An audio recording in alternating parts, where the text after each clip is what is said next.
வணக்கம். இந்த பகுதியில் மைனாக்கள் பற்றின சில தகவல்களை தான் நம்ம தெரிஞ்சுக்க போகிறோம். இந்தியாவில் பல வகை மைனாக்கள் உள்ளன. புத்திசாலியாக கருதப்படும் இந்த மைனா வெகு விரைவில் சுற்றுச்சூழலுக்கு ஏற்றாற்போல தங்களை மாற்றிக்கொள்ளும் திறன் கொண்டவை. இவை மனிதர்களுடன் பழகுவதை விரும்பும். பண்டைய கிரேக்க மொழியில் மைனா ஒரு பிரபுத்துவ செல்லப்பிராணியாக இருந்தது. இந்திய மைனாக்கள் இனப்பெருக்க காலத்தை தவிர பெரும்பாலான நேரங்களில் அமைதியானவை. கூட்டமாக வாழும் தன்மை கொண்ட மைனா பறவையின் இரு பாலினங்களும் ஒரே மாதிரியானவை.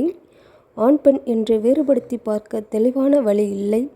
இளம் மைனாக்கள் பிறந்த 4 வாரங்களுக்குள் தங்கள் கூட்டை விட்டு வெளியேறுகின்றன.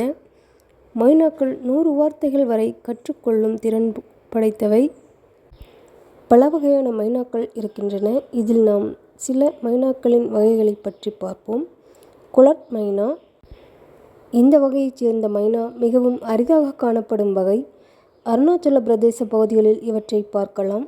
கழுத்தில் வெண்மையாகவும் உடல் நல்ல கருப்பு நிறத்துடனும் காணப்படும். இது நகரங்களை விட காட்டுப்பகுதிகளையே விரும்பும். இந்த வகை இனம் அழிந்து வருகிறது வருத்தத்துக்குரியதாகும். அடுத்த வகையான மைனா காமன் மைனா. இவற்றை சாதாரணமான தெருக்கள், ரயில் நிலையங்கள் மற்றும் வயல்வெளிகளில் காணலாம். பிளரன் நிற உடலும் கண்கள் மஞ்சளாகவும் காணப்படும். கூட்டமாக இவை இருக்கும். இவை எளிதாக சுற்றுச்சூழலுக்கு பழக்கப்பட்டுவிடும். மூன்றாவதாக பாங் மைனா.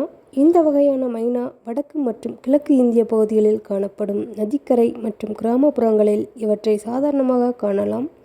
இவற்றின் கண்ணுக்கு அருகே சிவப்பு மற்றும் ஆரஞ்சு கலந்த திட்டுக்கள் இருக்கும். இவை கூட்டமாக வாழக்கூடியது. அடுத்ததாக கோல்டன் கிரஸ்ட் மைனா. இந்த வகை மைனாக்களை வடகிழக்கு இந்தியா, அருணாச்சல பிரதேசம் மற்றும் நாகாலாந்தில் காணலாம். கருப்பு நிற இறகுகளுடன் தலையில் மஞ்சள் கொண்டை போன்ற அமைப்புடன் கண்ணுக்கு குளிர்ச்சியாக இருக்கும். இவற்றை அடர்ந்த காட்டுப்பகுதிகளில் பார்க்கலாம். அழிந்து வரும் இனமாக இது கருதப்படுகிறது. அடுத்ததாக கிரேட் மைனா. இது மற்ற மைனாக்களை விட பெரியதாக இருக்கும். ஹிமாலய பகுதிகளில் இவற்றை காணலாம். கருப்பு உடலும் வாலின் அடிப்பகுதி வெண்மையாகவும் மஞ்சள் வால் மற்றும் கால்களுடன் இவற்றை காணலாம். இவை நன்கு சத்தம் போடக்கூடியது. வயல்வெளி மற்றும் காடுகளில் இவற்றை காணலாம். அடுத்ததாக சுதர்சன் ஹில் மைனா. மிகவும் அரிதாக காணப்படும் இந்த அழகு மைனா மேற்கு தொடர்ச்சி மலைப்பகுதிகளில் காணப்படுகிறது. இதன் குரல் இனிமையாக இருக்கும். இது மனித குரலை காப்பி அடிக்கும். பளபளவென்று கருப்பு உடல், ஆரஞ்சு நிற அழகுடன் இவற்றை சுலபமாக அடையாளம் காணலாம். அழிந்து வரும் இனமாக இது உள்ளது. அடுத்ததாக காமன் கில் மைனா. இவற்றை ஹிமாலய பகுதி மற்றும் கிழக்கு தொடர்ச்சி மலைப்பகுதிகளில் காணலாம். இந்த வகையான மைனாக்கள் புல்லாங்குழல் ஊதுவது போன்ற குரலை பெற்றுள்ளது. காட்டுப்பகுதி மற்றும் நதிக்கரை பக்கம் பார்க்கலாம். இதன் குரலுக்காக இதை பலர் வீட்டில் வளர்க்க விரும்புவார்கள். இறுதியாக ஜங்கிள் மைனா. ஹிமாலய பகுதிகளில் இவற்றை பார்க்கலாம். நகரங்களில் இவற்றை காண முடியாது.